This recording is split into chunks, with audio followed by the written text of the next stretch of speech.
श्रोताबंधु साहित्य संस्कृति चिंतन यूट्यूब चैनल को आपण मानक मु स्वागत करुच्ची।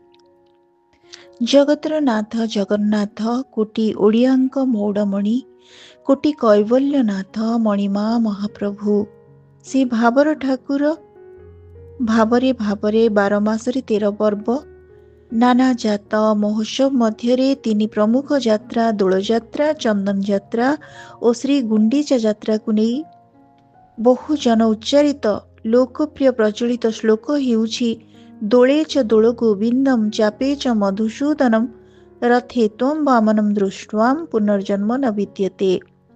श्रोताबंधु आज आमे दोल विधि रे महाप्रभु एवं श्रीमंदिर नीतिकांति अर्थात बसंत उत्सव को नहीं आउ एक सुंदर आलोचना शुणिबा जार आलोचक हेउछन्ति श्रीजुक्त दिलीप कुमार शतपथी। दोल बेदी दोल गोविंद रूपी श्री जगन्नाथ चंदन यात्रार चापरे मधुसूदन रूपी श्री जगन्नाथ एवं रथरे बामन रूपी श्री जगन्नाथ को दर्शन कले आउ पुनर्जन्म हुए नाही बोली हिंदू मतरे विश्वास रही। अर्थात ए भव संसार चक्र मुक्ति मिल जाए। विभिन्न यात्रा श्री जगन्नाथंकर एपरि भिन्न भिन्न नामर उत्स एवं तात्पर्य कौन एहार किछि शास्त्रीय भित्तिभूमि अछि कि ए बाबतरे अनुध्यान रु जणा जाय जे महर्षि व्यासदेव कृत संस्कृत महाभारतर अनुशासन पर्व ही एहार मूल उत्स। ताहार नवाधिक शततम अर्थात 109 अध्याय रे युधिष्ठिर भीष्म को जिज्ञासा कले पितामह समस्त उपवास मध्य जहाँ सर्वश्रेष्ठ और महान फलदायक एवं जो विषय रे लोकंक मनरे कौनसी संशय नाही ताहा मते कुहंतु। ताहार उत्तर रे पितामह भीष्म प्रत्येक मासर द्वादशी तिथि रे उपवास एवं भगवान विष्णुंक पूजार विशेष महात्म्य संपर्क रे तांको कहिसंती। ताहा निजे स्वयंभू विष्णु कहिसंती एवं ताहार पालन कले मनुष्य परम सुखी होइथाए बोली मध्य से सूचित करिसंती। सेही प्रसंग रे भगवान विष्णुंकर 12 मासर 12टी भिन्न भिन्न नामर उल्लेख रही। सेगुड़िक हेला मार्गशीर मासरे केशव, पौष मासरे नारायण, माघ मासरे माधव, फाल्गुन मासरे गोविंद, चैत्र मासरे विष्णु, वैशाख मासरे मधुसूदन, ज्येष्ठ मासरे त्रिविक्रम, आषाढ़ मासरे वामन, श्रावण मासरे श्रीधर, भाद्रव मासरे ऋषिकेश, आश्विन मासरे पद्मनाभ, कार्तिक मासरे दामोदर। एणु फाल्गुन मासरे दोलयात्रा हेउथिबारु सेथिरे श्री जगन्नाथ दोलगोविंद रूपे, चंदन यात्रा वैशाख मासरे हेउथिबारु सेथिरे से मधुसूदन रूपे एवं रथ यात्रा आषाढ़ मासरे हेउथिबारु सेथिरे से वामन रूपे अभिहित होइथांती। एही दृष्टिरु रथरे वामन को दर्शन कले आउ पुनर्जन्म हुए नाही बोली विश्वास रही आछि। भक्त एवं भगवान परस्पर परिपूरक जनकर स्थिति आन बिना असंभव सहजे तो महाप्रभु श्री जगन्नाथ भक्तंकर आवेगरे बंधा जो भक्त पाई बड़ देउल अपहंच से मानक पाखक से निजे विजय करती कृपा जल प्लावित करती भक्तर मन को।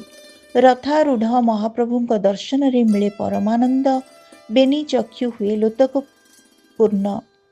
फगु दशमी आसिले दोल मेलन पाई सज हुए दोल विमान। एही सुसज्जित विमान रे बसी गाँ को गाँ बुलंती राधा कृष्णंक जुगल मूर्ति। संध्या आगतरे रोमांचकर जह्न आलुअरे विधि मते विमान आगरे जला हुए पोलांग तेलर मशाल। पवन रे संचरी जाए अबीरर रंग ओ चुआ चंदनर बास्ना। घंट घंटा खोल करताल और ढोल महुरीर मंगल नादरे उछुली उठे समग्र परिवेश। ओडियांक धर्म परंपरा रे उभय ठाकुर और भक्तंक सामाजिक चलणी गोटिए। भक्त जेमिति चले दिय सेमिति चलती। दिय माने मनीष उपचार रे चलती, होली खेलती, मौज करती, भोग खाइबा को भक्तंक पाखक आसती। पंचु दोल सेई भली एक धर्मीय परंपरा। फगुण मासरे दोल गोविंद फगु खेलुथांती परमानंद। वैष्णव धर्मर अन्यतम प्रसिद्ध रचना जयदेवंक रचित श्री गीत गोविंद रे बसंत रासरे यह वर्णित होइछि। महाप्रभु जगन्नाथଙ୍କ विभिन्न मासर पूजा विधि मध्यरु फाल्गुन मासरे तांकर नाम गोविंद अनुसारे फाल्गुन शुक्ल पक्ष द्वादशी तिथिटी गोविंद द्वादशी नामरे सुप्रसिद्ध। गरुड़ पुराण रे एही गोविंद द्वादशी तिथिर महिमा वर्णित रहिछि। फगु दशमी तिथिरु फगु केळ ओ दोଳରେ गोविंदଙ୍କର ଯାତ୍ରା ଓ ଗ୍ରାମ କିମ୍ବା ପଡ଼ା ପରିକ୍ରମା ଆରମ୍ଭ ହୋଇଥାଏ। ଦୋଳ ବେଦୀରେ ମଦନ ମୋହନ ଓ ମା ଲକ୍ଷ୍ମୀ ନିଜେ ବିଜେ କରିଥାନ୍ତି। ଓଡ଼ିଶାର ପ୍ରାୟ ସମସ୍ତ ଗ୍ରାମରେ ବିଶେଷ କରି ବ୍ରାହ୍ମଣ ଶାସନ ମାନଙ୍କରେ ଏହାର ଗୁରୁତ୍ୱ ବିଶେଷ ଭାବରେ ଦେଖିବାକୁ ମିଳେ। ଶ୍ରୀକ୍ଷେତ୍ର ପୁରୀଠାରେ ଶ୍ରୀ ଜଗନ୍ନାଥ ଏକ ଲୋକାୟତ ପରମ୍ପରା ରୂପେ ଏହି ଦୋଳଯାତ୍ରାକୁ ବୈଷ୍ଣବୀୟ ଢଙ୍ଗରେ ପାଳନ କରନ୍ତି। ଏହା ଚାଚିରୀ ଲୀଳା ନାମରେ ପ୍ରଖ୍ୟାତ। ଚାଚିରୀ ଶବ୍ଦଟି ସଂସ୍କୃତ ଚାର୍ଚରୀରୁ ଆସିଛି। ଏହି ସଂସ୍କୃତ ଶବ୍ଦର ଅର୍ଥ ସୌଭାଗ୍ୟ ବୋଲି କୁହାଯାଏ। ସାରା ଓଡ଼ିଶାରେ ବିଷ୍ଣୁ କୃଷ୍ଣ ମନ୍ଦିରରେ ଏହି ଚାଚିରୀ ପାଳନ କରାଯାଏ। ଏହି ପର୍ବରେ ଫଗୁ ଦଶମୀ ଦୋଳ ବିମାନରେ ଦୋଳ ଗୋବିନ୍ଦ ଲକ୍ଷ୍ମୀ ଓ ସରସ୍ୱତୀ ପ୍ରତି ସନ୍ଧ୍ୟାରେ ଶ୍ରୀ ଜଗନ୍ନାଥ ବଲ୍ଲଭ ଉଦ୍ୟାନକୁ ଚାଚିରୀ ଖେଳିବାକୁ ଯାଆନ୍ତି। ଶ୍ରୀମନ୍ଦିର ବେଢ଼ା ପରିକ୍ରମା କରି ବାହକମାନଙ୍କ କାନ୍ଧରେ ସିଂହଦ୍ୱାର ଗୁମୁଟ ଟପି ଅରୁଣ ସ୍ତମ୍ଭ ପାର ହେଲା ପରେ ଲୋକଙ୍କର ଉତ୍ସାହ ଓ ଉଦ୍ଦୀପନା ଏକ ଭାବଭକ୍ତିପୂର୍ଣ୍ଣ ଦୃଶ୍ୟ ସୃଷ୍ଟି କରିଥାଏ। ଦୋଳ ବେଦୀରେ ପହଞ୍ଚି ଆରମ୍ଭ ହୁଏ ଫଗୁ ଲାଗି। ପୁଷ୍ପମାଲ୍ୟ କୁନ୍ଦ ପୁଷ୍ପ ପରି ସୁବାସିତ ପୁଷ୍ପ ଓ ଲାଲ ବେଶରେ ଚାଚିରୀ ବେଶରେ ଦୋଳ ଗୋବିନ୍ଦ ବିଜେ ହୁଅନ୍ତି। ପୂଜା ଅର୍ଚ୍ଚନା ଓ ଭୋଗରାଗ ପରେ ଠାକୁର ଶ୍ରୀମନ୍ଦିରକୁ ବାହୁଡ଼ି ଆସନ୍ତି। ଚତୁର୍ଦ୍ଧା ମୂର୍ତ୍ତିଙ୍କର ସୁନାବେଶ ମଧ୍ୟ ଏହି ଅବସରରେ ଅନୁଷ୍ଠିତ ହୋଇଥାଏ। ଏହାକୁ ରାଜରାଜେଶ୍ୱର ବେଶ କୁହାଯାଏ। ଶ୍ରୀକ୍ଷେତ୍ରରେ ମହାପ୍ରଭୁଙ୍କ ଦୋଳ ମହୋତ୍ସବ ନୀତି ଅବସରରେ ଦୋଳବେଦୀ ନିକଟରେ ମେଣ୍ଢା ପୋଡ଼ି ଉତ୍ସବ ଅନୁଷ୍ଠିତ ହୁଏ।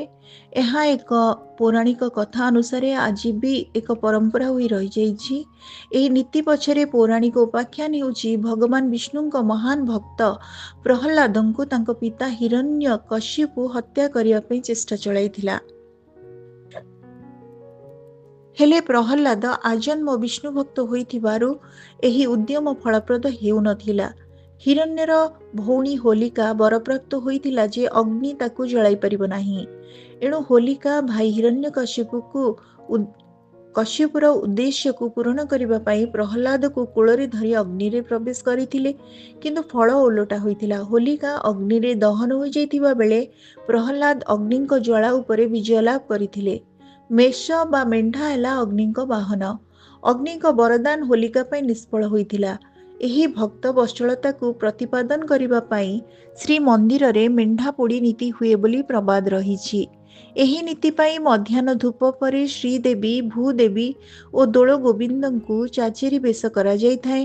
ମହାଜନମାନେ ଠାକୁରଙ୍କୁ ଲକ୍ଷ୍ମୀ ମନ୍ଦିରରେ ଥିବା ଖଟିଆ ଉପରେ ବିରାଜମାନ କରାଇବା ପରେ ସେଠାରେ ଝିମିରି ଫଗୁ ଖେଳ ହୁଏ। ଶୀତଳ ଭୋଗ ଓ ବନ୍ଦାପନା ସରିବା ପରେ ବିମାନରେ ବିଜେ ହୋଇ ପ୍ରଭୁ ଦୋଳବେଦୀ କୋଣକୁ ଶୋଭାଯାତ୍ରାରେ ଯାଆନ୍ତି।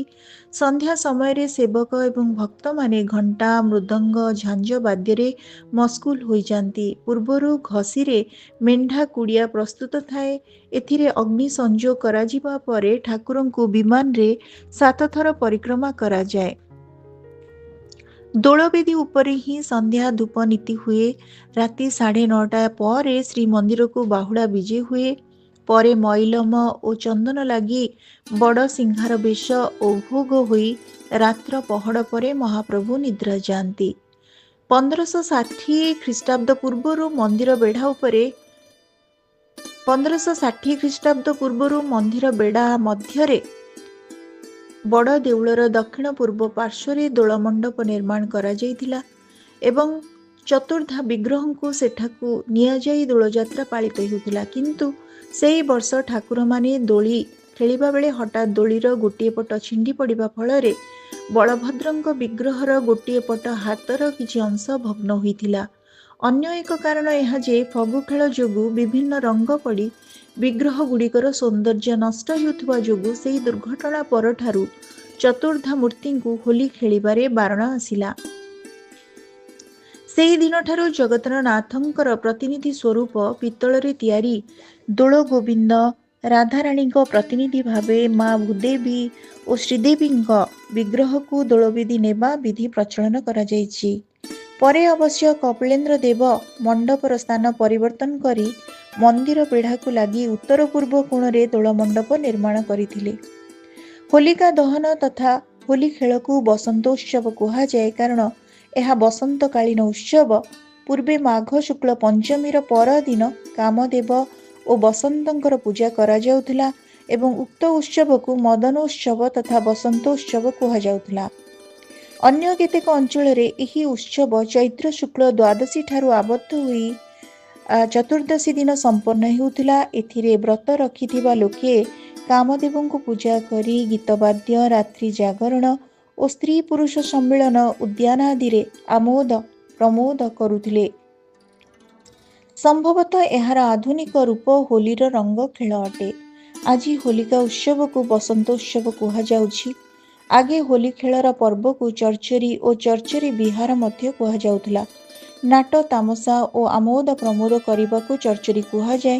ଏହି ଚର୍ଚ୍ଚରୀର ଓଡ଼ିଆ ରୂପ ଚାଚେରି ଅଟେ। ସେହିପରି କବି ରଘୁ ଅରକ୍ଷିତ ଭକ୍ତି ଭାବରେ ଦୋଳର ଅନୁପମ ଦୃଶ୍ୟକୁ ଏମନ୍ତ ବର୍ଣ୍ଣନା କରିଛନ୍ତି।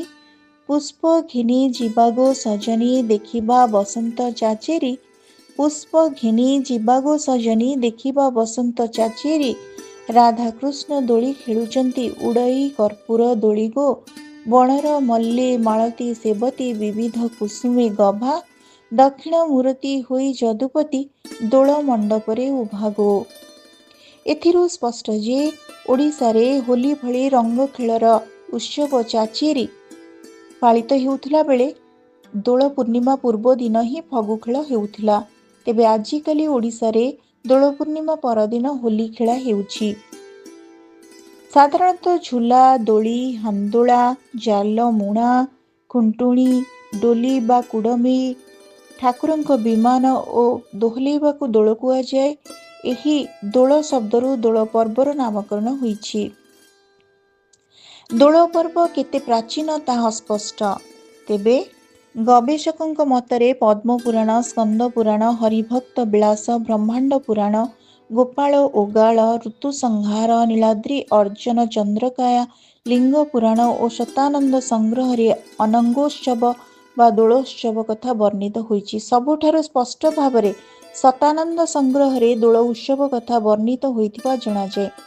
ଆମ ଓଡ଼ିଶାରେ ରାଜଦୋଳ, ପାଞ୍ଚଦୋଳ, ଛଅ ଦୋଳ, ସାତ ଦୋଳ, ନଅ ଦୋଳ, ଦଶ ଦୋଳ ଇତ୍ୟାଦି ଭିନ୍ନ ଭିନ୍ନ ଅଞ୍ଚଳରେ ବିଭିନ୍ନ ପ୍ରକାରର ଦୋଳୋତ୍ସବ ପାଳିତ ହୋଇଥାଏ। ଓଡ଼ିଶାରେ ମୁଖ୍ୟତଃ 5 ଦିନ ଧରି ଦୋଳଯାତ୍ରା ପାଳନ ହେଉଥିବାରୁ ଏହାକୁ କୁହାଯାଏ ପଞ୍ଚୁଦୋଳ। ପଞ୍ଚୁଦୋଳ ମେଲଣ 5 ଦିନ ଅର୍ଥାତ୍ ଫଗୁଣ ପୂର୍ଣ୍ଣିମା ଠାରୁ ଚୈତ୍ର ମାସ କୃଷ୍ଣ ପଞ୍ଚମୀ ପର୍ଯ୍ୟନ୍ତ ବ୍ୟାପ୍ତ। ଦୋଳଯାତ୍ରା ଯେଉଁଠି ଯେମିତି ପାଳନ ହେଉନା କାହିଁକି ତାହା ଅନ୍ତରାଳରେ ରହିଛି ପୁରାଣ ବର୍ଣ୍ଣିତ ଭିନ୍ନ ଭିନ୍ନ କାହାଣୀ ଓ କିମ୍ବଦନ୍ତୀ।